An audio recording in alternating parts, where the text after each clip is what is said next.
Levítico capítulo 10. O homem corrompe as instituições divinas. As páginas da história humana têm estado sempre deploravelmente manchadas. São, do princípio ao fim, uma história de fracasso. No meio das delícias do Éden, o homem prestou atenção às mentiras do tentador, Gênesis 3. Preservado do julgamento, pela mão do amor de eleição, introduzido na terra restaurada, tornou-se culpado do pecado de intemperança, Gênesis 9. Depois de conduzido, pelo braço estendido de Jeová, ao país de Canaã, deixaram ao Senhor, e serviram a Baal e a Astarote, Juízes 2 verso 13. Colocado sobre o pináculo do poder e glória terrestre, com riquezas incontáveis a seus pés e todos os recursos da natureza à sua disposição, deu seu coração a mulheres estranhas incircuncisas, 1 Reis 11.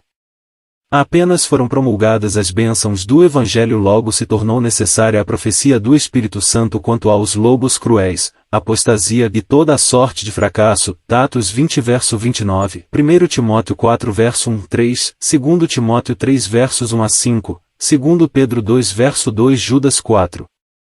E como corolário de tudo, temos o testemunho profético da apostasia humana em pleno esplendor da glória do milênio, Apocalipse 20 verso 7, 10. É assim que o homem perverte tudo. Elevai-o a uma posição de mais alta dignidade, e ele se aviltará. Dotado dos mais amplos privilégios, ele abusará deles. No meio de uma profusão de riquezas, ele mostrar-se-á ingrato. Colocado no meio das instituições mais imponentes, ele corrompê-las-á. Tal é o homem. Tal é a natureza, nas suas mais belas formas e sob as circunstâncias mais favoráveis. Nadab e Abiú.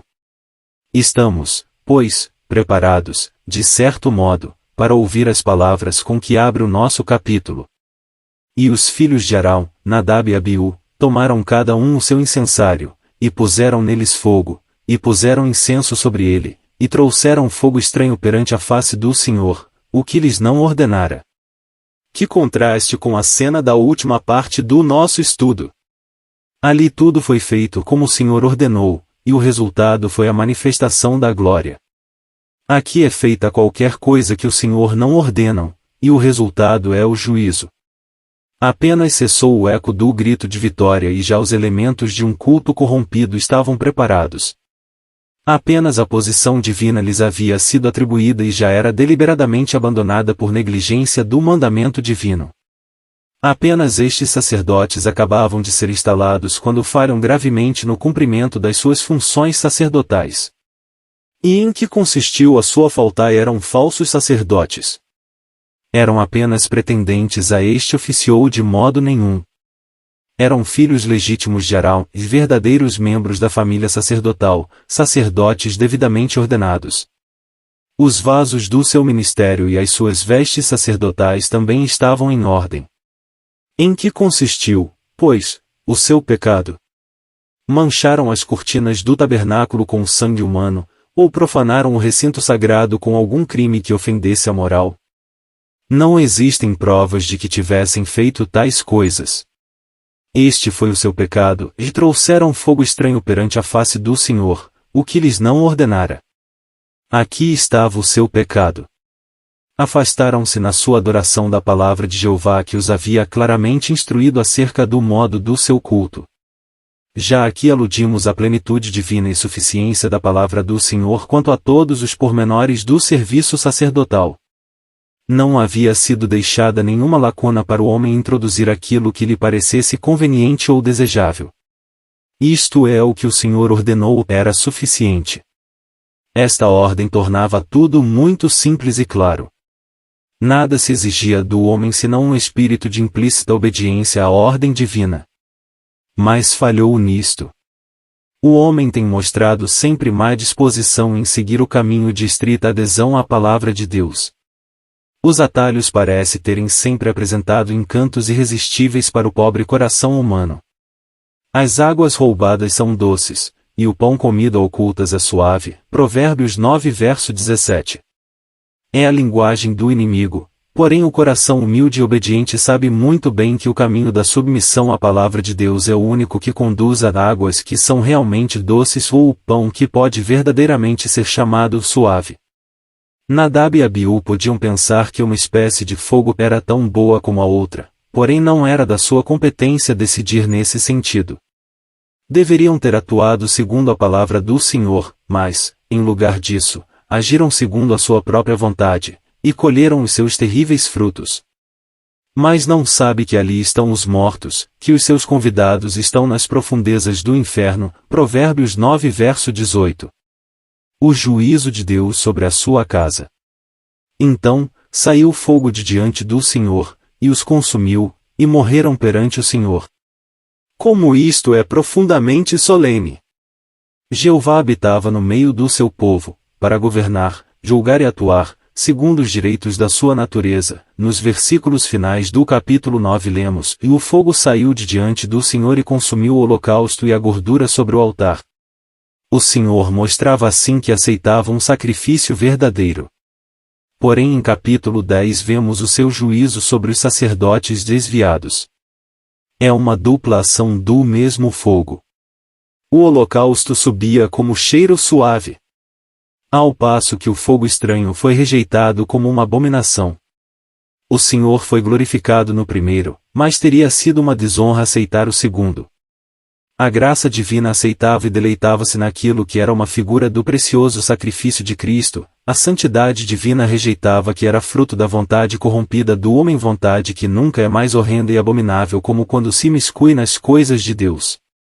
E disse Moisés a Arão: Isto é o que o Senhor falou, dizendo: Serei santificado naqueles que se cheguem a mim, e serei glorificado diante de todo o povo. A dignidade e glória de toda a economia dependiam da estrita manutenção dos justos direitos de Jeová.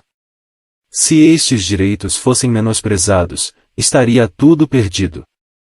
Se fosse permitido ao homem profanar o santuário da presença divina por meio do fogo estranho, era o fim de tudo. Não se podia permitir que subisse do incensário do sacerdote alguma coisa que não fosse fogo puro, ateado do altar de Deus, e alimentado com o incenso puro moído.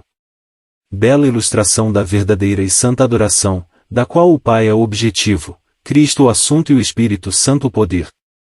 Não se pode permitir que o homem introduza as suas ideias ou invenções no culto a Deus. Todos os seus esforços só podem ter como resultado a apresentação de fogo estranho, incenso impuro ou seja um culto falso. As suas melhores tentativas não passam de uma abominação aos olhos de Deus. Não me refiro aqui aos esforços honestos de espíritos sinceros que buscam paz com Deus, esforços sinceros de consciências retas, ainda que não iluminadas, para chegarem ao conhecimento do perdão dos pecados, pelas obras da lei ou pelas ordenações de um sistema religioso.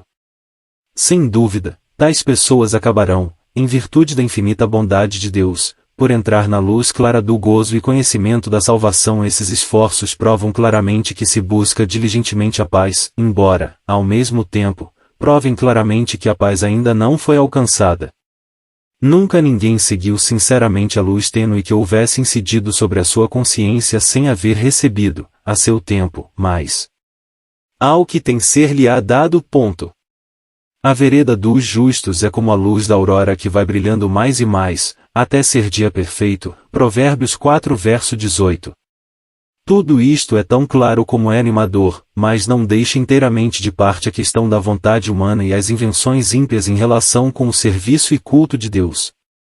Tais invenções provocarão, inevitavelmente, mais cedo ou mais tarde, o juízo solene de um Deus santo e justo que não pode permitir que se escarneça dos seus direitos. Serei santificado naqueles que se cheguem a mim, e serei glorificado diante de todo o povo. Os homens serão tratados segundo a sua profissão. Se buscam com sinceridade, certamente, encontrarão, porém quando se aproximam como adoradores já não são considerados como aqueles que buscam, mas, sim, como aqueles que professam ter achado o que procuravam, e, então, se o seu incensário sacerdotal fumega com fogo impuro, se oferecem a Deus os elementos de um culto corrompido, se professam trilhar os seus átrios sem haverem sido lavados, nem santificados nem humilhados, se põem sobre o seu altar as invenções da sua própria vontade corrompida. Qual será o resultado? O julgamento. Sim, cedo ou tarde, o juízo virá. Pode demorar, mas certamente virá. Não poderia ser de outro modo. E não só o julgamento há de vir, por fim, como se verifica, em cada caso, a rejeição, por parte do céu, de todo culto que não tem o Pai por seu objetivo, Cristo por seu assunto e o Espírito Santo como poder. A santidade de Deus está tão pronta a rejeitar todo o fogo estranho como a sua graça está pronta a aceitar os mais fracos suspiros de um coração sincero.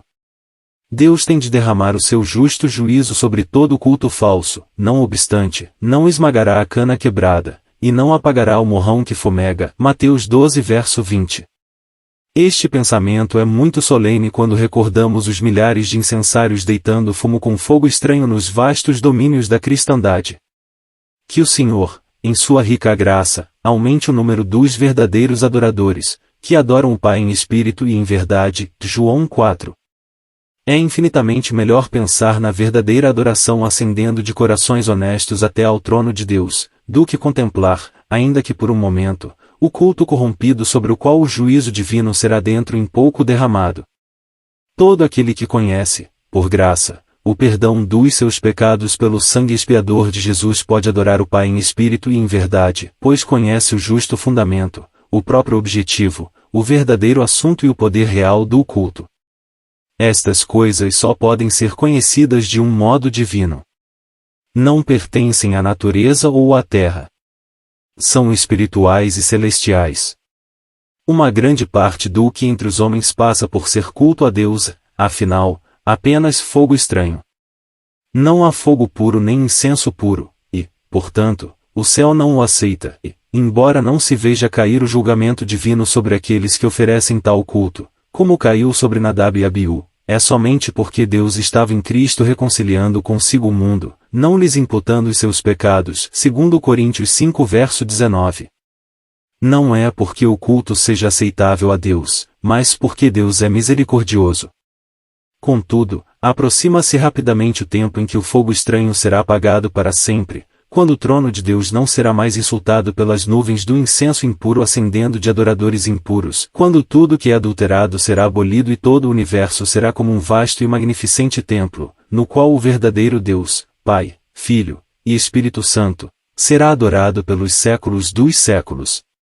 É isto que os remidos esperam, e, bendito seja Deus, dentro de pouco tempo os seus ardentes desejos serão plenamente satisfeitos, e satisfeitos para sempre, e sim, satisfeitos de tal maneira que cada um deles confessará comovedoramente como a rainha de Sabá, e eis que me não disseram metade. 1 Reis 10 verso 7. Que o Senhor apresse esse tempo feliz.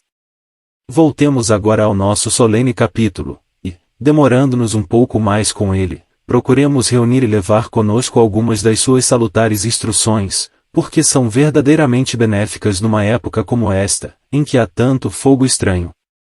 Porém Arão calou-se. Existe qualquer coisa extraordinariamente admirável e tocante na maneira como Arão recebeu o duro golpe da justiça divina. Arão calou-se. Era uma cena solene. Os seus 2 filhos mortos a seu lado e mortos pelo fogo do juízo divino. Acabava de os ver revestidos com as suas vestes de glória e beleza, e lavados, paramentados e ungidos. Tinham estado com ele perante o Senhor, para serem consagrados ao ministério sacerdotal. Tinham oferecido, em companhia dele, os sacrifícios determinados. Tinham visto os raios da glória divina irradiando da coluna de nuvem, sinal da presença de Deus. Tinham visto cair o fogo do Senhor sobre o sacrifício e consumi-lo. Tinham ouvido irromper da assembleia prostrada em adoração as exclamações de júbilo. Tudo isto acabava de passar ante seus olhos, mas agora, enfim, os seus 2 filhos jaziam a seu lado nas garras da morte. O fogo do Senhor, que pouco antes fora alimentado por um sacrifício aceitável, tinha, agora, caído em juízo sobre eles, e que podia ele dizer? Arão calou-se. Para que o amigo se não sinta perturbado com a dificuldade a respeito das almas de Nadab e Abiú, devo dizer que uma tal questão nunca deve ser levantada.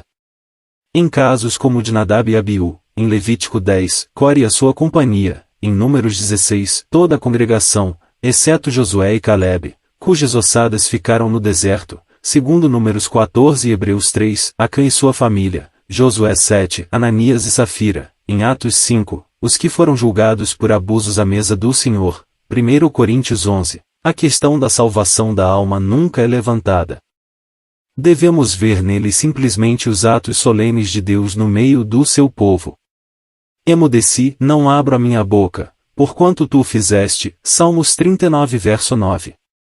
Era a mão de Deus, e ainda que pudesse parecer muito pesada, no juízo da carne e do sangue, ele só tinha que curvar a cabeça, em temor silencioso e reverente aquiescência. Emudeci, e tu o fizeste, era a atitude mais adequada em presença do juízo divino. Arão, sem dúvida, sentiu que as próprias colunas da sua casa eram sacudidas pelo trovão do juízo divino, e portanto só podia permanecer em silencioso assombro diante daquela cena aterradora. Para um pai privado dos seus 2 filhos, daquela maneira e em tais circunstâncias, não era um acontecimento vulgar. Isto constituiu um comentário profundamente solene às palavras do salmista: Deus deve ser um extremo tremendo na Assembleia dos Santos, e grandemente reverenciado por todos os que o cercam. Salmos 89 verso 7. Quem te não temerá, ó Senhor? Quem não glorificará o teu nome? Possamos nós aprender a andar suavemente na presença divina e a pisar os átrios do Senhor com os pés descalços e espírito reverente. Que o nosso incensário de sacerdotes contenha sempre como único combustível o incenso batido das múltiplas perfeições de Cristo e que a santa chama seja sempre ateada pelo poder do Espírito. Tudo mais não é somente inútil como vil. Tudo que proceda da energia da natureza, tudo que é resultado da ação da vontade humana, o mais fragrante incenso da imaginação do homem, o mais intenso ardor da devoção natural, tudo isso redundará em fogo estranho e atrairá o juízo solene do Deus Todo-Poderoso. Oh, quem nos dera um coração inteiramente fiel e um espírito de adoração continuamente na presença de nosso Deus e Pai! Mas não desanime nem se assuste qualquer coração sincero, embora tímido. Sucede com frequência que aqueles que deveriam alarmar-se manifestam indiferença, enquanto que outros, para quem o Espírito de graça só destina palavras de conforto e estímulo, aplicam a si próprios, erradamente, as advertências assustadoras das Sagradas Escrituras. Sem dúvida, o coração humilde e contrito, que treme perante a palavra do Senhor, está em bom estado, porém devemos recordar que um pai adverte o filho, não porque deixa de o considerar seu filho, mas porque é seu filho, e uma das melhores provas deste parentesco é a disposição de receber a advertência e aproveitá-la. A voz paterna, ainda mesmo que o seu tom seja de grave admoestação, penetrará no coração do filho, mas nunca para despertar dúvidas quanto ao seu parentesco com aquele que fala. Se um filho duvidasse da sua filiação todas as vezes que fosse repreendido pelo pai, seria digno de lástima. O julgamento que acabará de cair sobre a casa de Arão não o fez duvidar que fosse realmente sacerdote. Teve apenas o efeito de ensinar-lhe como devia conduzir-se nessa elevada e santa posição. Nem o juízo de Deus deve abalar a atividade sacerdotal.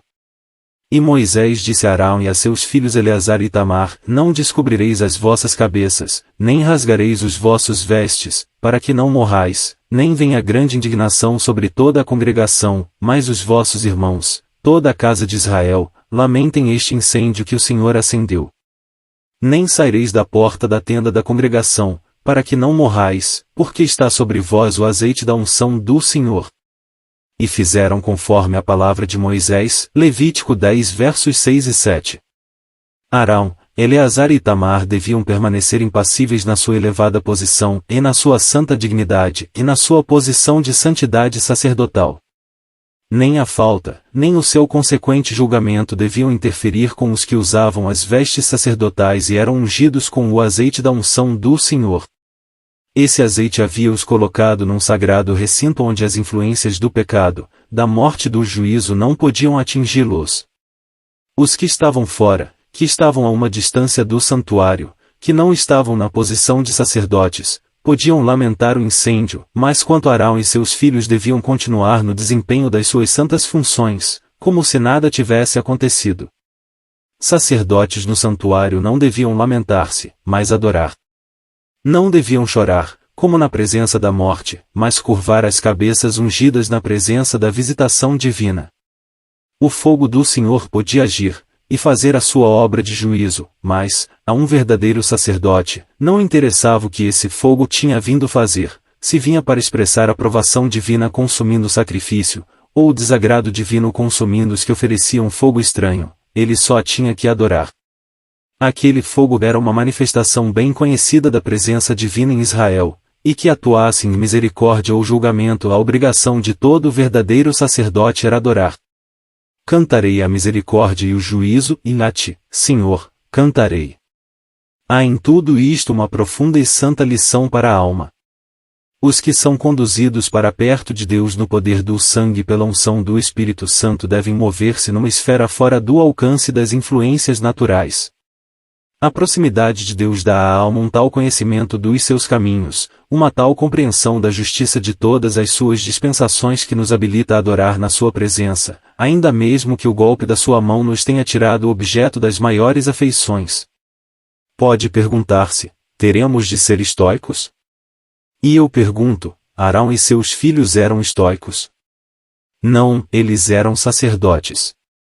Não sentiam como os outros homens Sim, mas adoravam como os sacerdotes. Isto é profundo, e abre-nos um horizonte de pensamentos, de sentimentos e de experiências, no qual a natureza humana nunca poderá mover-se, em uma região da qual nada conhece, apesar de toda a sua orgulhosa cultura e sentimentalismo. Devemos andar no santuário de Deus na verdadeira energia sacerdotal, a fim de podermos compreender a profundidade, o significado e o poder de tais santos mistérios.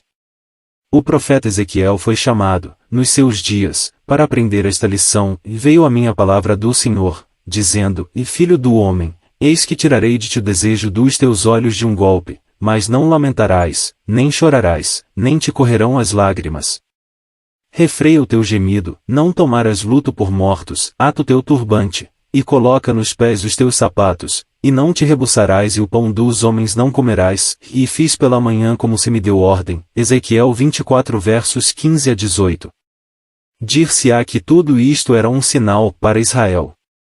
É verdade, mas prova que tanto o testemunho profético como o culto sacerdotal devem elevar-nos acima de todas as exigências e influências da natureza e da terra. Os filhos de Arão e a mulher de Ezequiel foram justificados de um só golpe, e contudo, nem o sacerdote nem o profeta deviam descobrir a sua cabeça nem verter uma lágrima. Oh, prezado amigo, que progresso tem feito cada um de nós nesta profunda lição? Não há dúvida que tanto o amigo como o autor têm de fazer a mesma confissão humilhante. Muitas vezes andamos como homens do mundo e comemos o pão dos homens. Outras vezes somos privados dos nossos altos privilégios sacerdotais pelos manejos da natureza e as influências da terra. Devemos vigiar contra estas coisas. Nada pode preservar o coração do poder do mal ou manter a sua espiritualidade senão a consciência da proximidade de Deus como sacerdotes. Todos os crentes são sacerdotes e nada pode privá-los dessa posição. Mas ainda que não possam perder a sua posição, podem cometer faltas graves no cumprimento das suas funções. Estas duas coisas não se distinguem muito bem. Há alguns que, ocupados com a preciosa verdade da segurança do crente, esquecem a possibilidade de falharem nas suas funções sacerdotais. Outros, pelo contrário, absortos com as falhas, ousam pôr em dúvida a segurança. Desejamos que o amigo se guarde destes erros.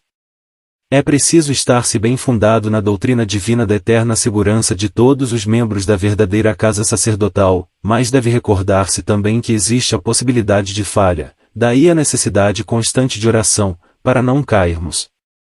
Seria muito bom que todos aqueles que têm sido levados ao conhecimento da elevada posição de sacerdotes de Deus sejam preservados, por sua graça celestial, de toda a sorte de faltas, seja a contaminação pessoal, seja a apresentação de qualquer das muitas formas de fogo estranho que tanto abundam na igreja professa. A abstinência de tudo que ativa a ação da carne.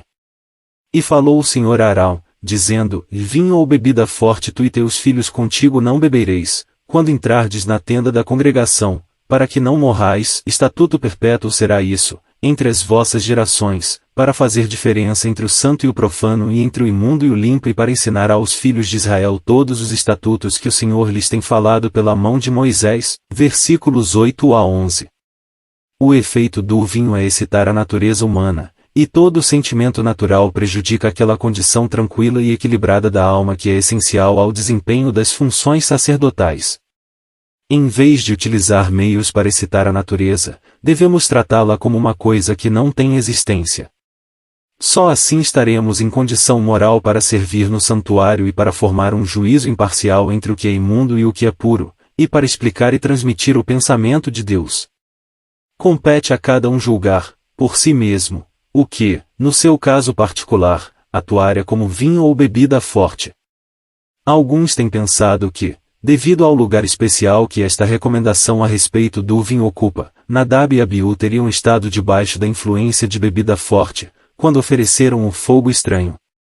Mas, seja como for, devemos estar agradecidos por este princípio tão valioso referente à nossa conduta, como sacerdotes espirituais.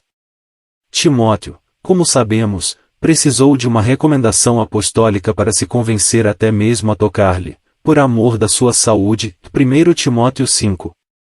É uma prova de que não mantém o seu corpo em sujeição e corre o perigo de ser reprovado. 1 Coríntios 9 verso 27.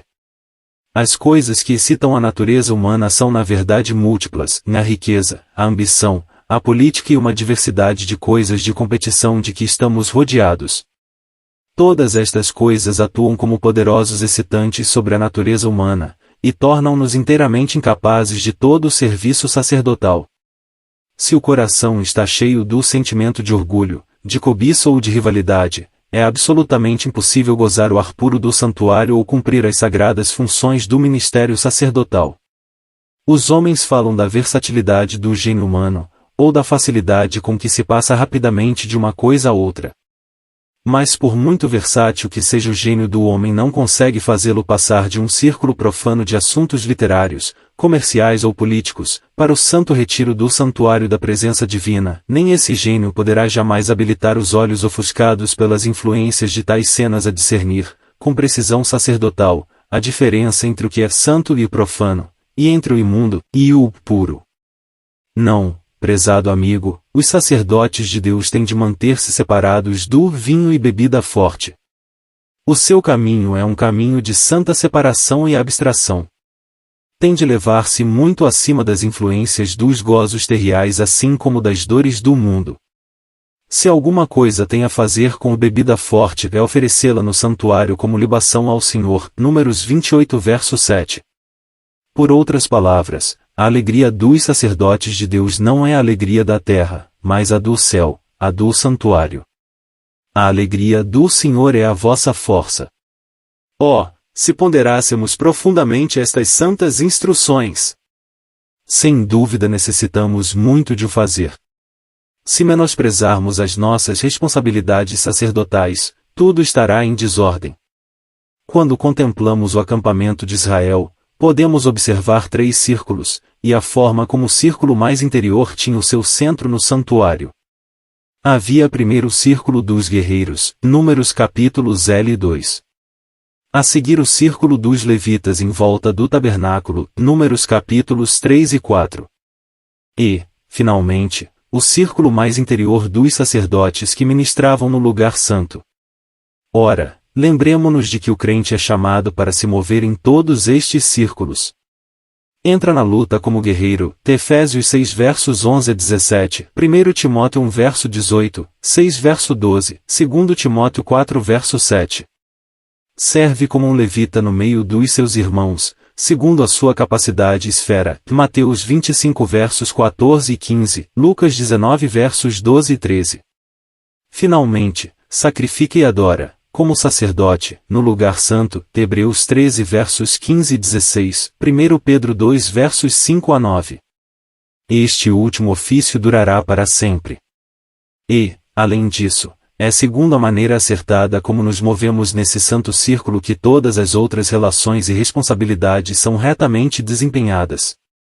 Por isso, tudo que nos incapacita para as nossas funções sacerdotais, em tudo que nos afasta do centro desse círculo mais interior em que é nosso privilégio mover-nos, em tudo, em suma, que tende a desorganizar a nossa condição de sacerdotes ou a obscurecer a nossa visão sacerdotal deve forçosamente contribuir para nos tornar inaptos para o serviço que somos chamados a prestar e para a guerra que somos chamados a sustentar.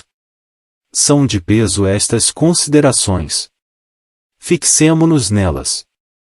O coração tem de ser reto, a consciência pura, o olhar simples, e a visão espiritual límpida. Os interesses da alma no lugar santo devem ser fiel e diligentemente servidos, de outro modo tudo irá mal. A comunhão particular com Deus deve ser mantida, de contrário seremos inúteis, como servos, e como guerreiros, seremos vencidos. E inútil apresarmos-nos e correr cá e lá, naquilo que chamamos serviço ou entregarmos-nos a palavras ocas sobre a armadura e a luta do cristão. Se não conservamos as nossas vestes sacerdotais e se não nos guardamos de tudo quanto possa excitar a nossa natureza, certamente cairemos. O sacerdote deve guardar cuidadosamente o seu coração, de contrário como levita falhará, e como guerreiro será derrotado. É, repito, dever de cada um dar-se conta do que, para ele, constitui o vinho e a bebida forte, o que é que o excita, e o que afeta a sua percepção espiritual ou ofusca a sua visão sacerdotal. Pode ser um leilão, uma feira de gado, um periódico, ou uma ninharia. Não importa o que seja, se contribui para nos excitar, seremos desclassificados para o ministério sacerdotal, e se somos desclassificados como sacerdotes, somos inúteis para tudo. Porque o nosso êxito, por todos os lados em todos os pormenores do ministério, depende da medida em que cultivarmos um espírito de adoração. Portanto, exercitemo-nos num espírito de autocrítica, e redobremos de vigilância sobre os nossos hábitos, a nossa conduta e a escolha das nossas companhias, e quando, pela graça, descobrimos qualquer coisa que, de algum modo, contribui para nos tornar inaptos para os santos exercícios do santuário, deixemo-la, custe o que custar. Não nos deixemos escravizar por qualquer hábito. A comunhão com Deus deve ser mais querida dos nossos corações do que qualquer coisa mais, e na medida em que apreciarmos essa comunhão vigiaremos e oraremos e estaremos em guarda contra tudo que pode privar-nos dela, em tudo quanto possa excitar, turbar ou prejudicar.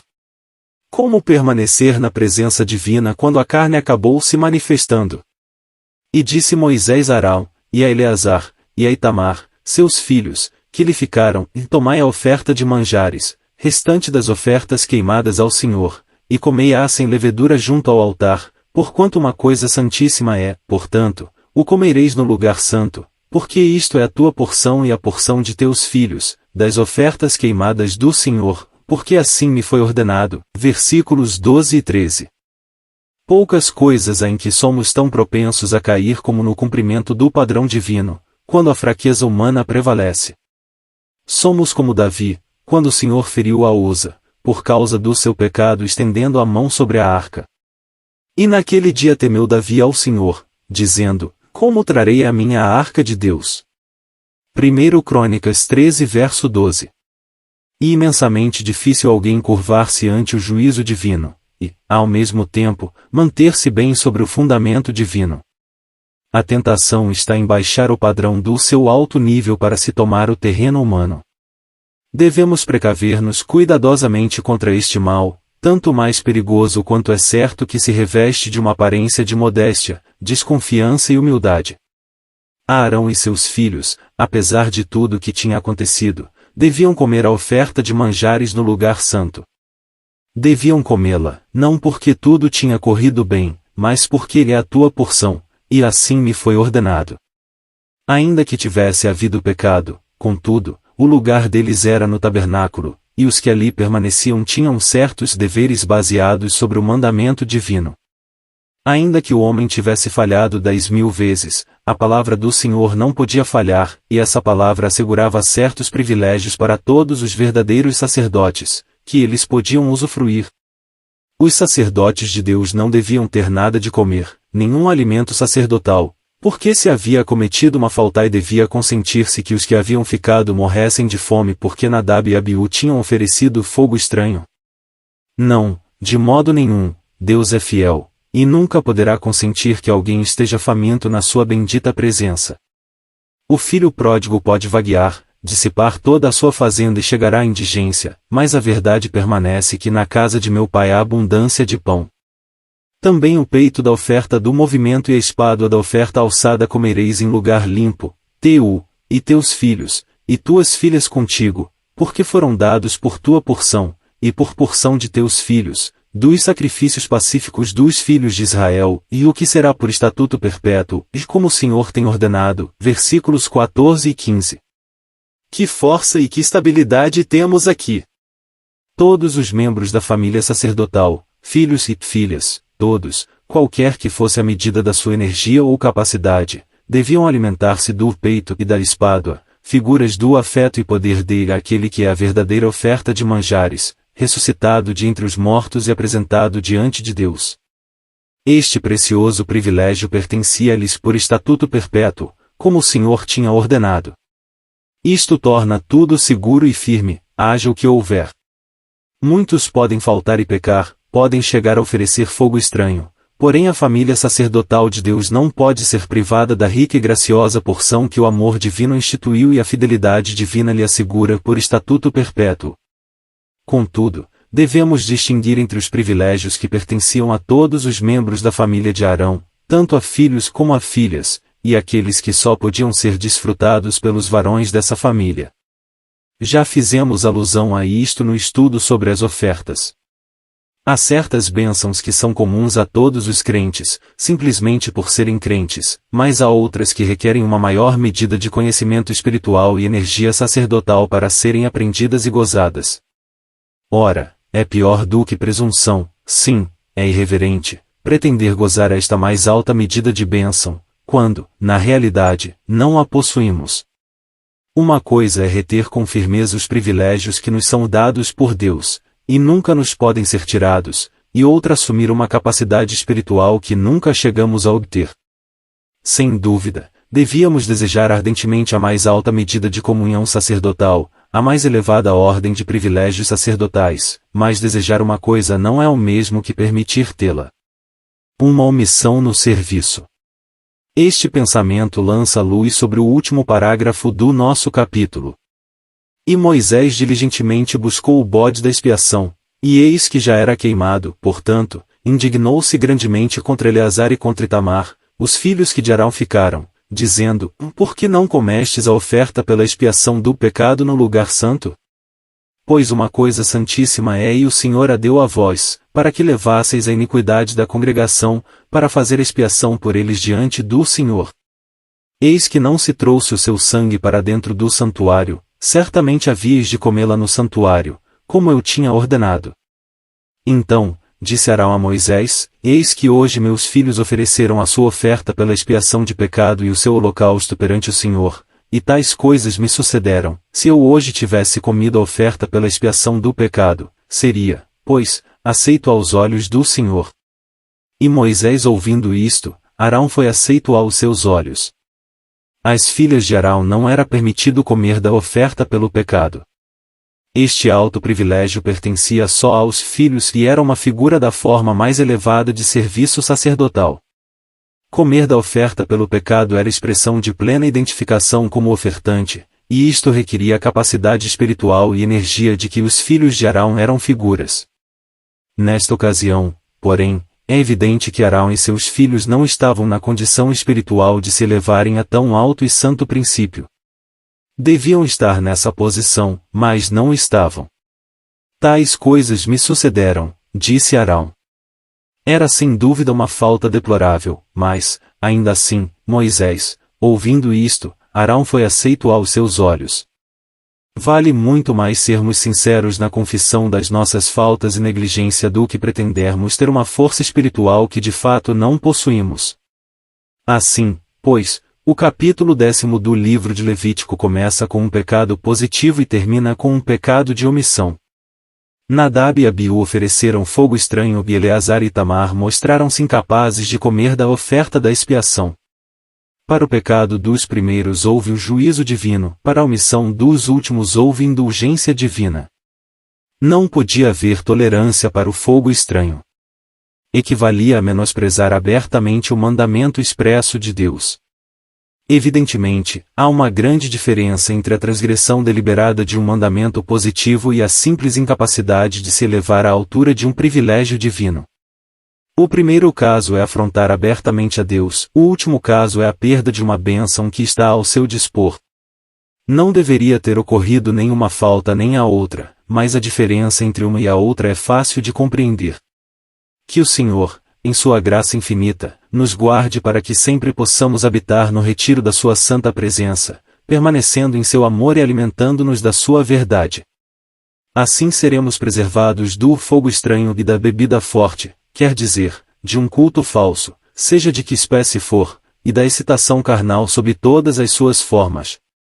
Assim também seremos capazes de nos conduzir dignamente em todo o sentido na administração sacerdotal e de gozar todos os privilégios da nossa posição de sacerdotes. A comunhão de um crente é como uma planta mimosa, a qual é facilmente magoada pelas bruscas influências de um mundo mau. Desenvolver-se-á sob a ação propícia do ar do céu, mas contrai-se ao primeiro sopro glacial. Recordemos estas coisas e procuremos estar sempre no recinto sagrado da presença divina. Ali tudo é puro, seguro e feliz.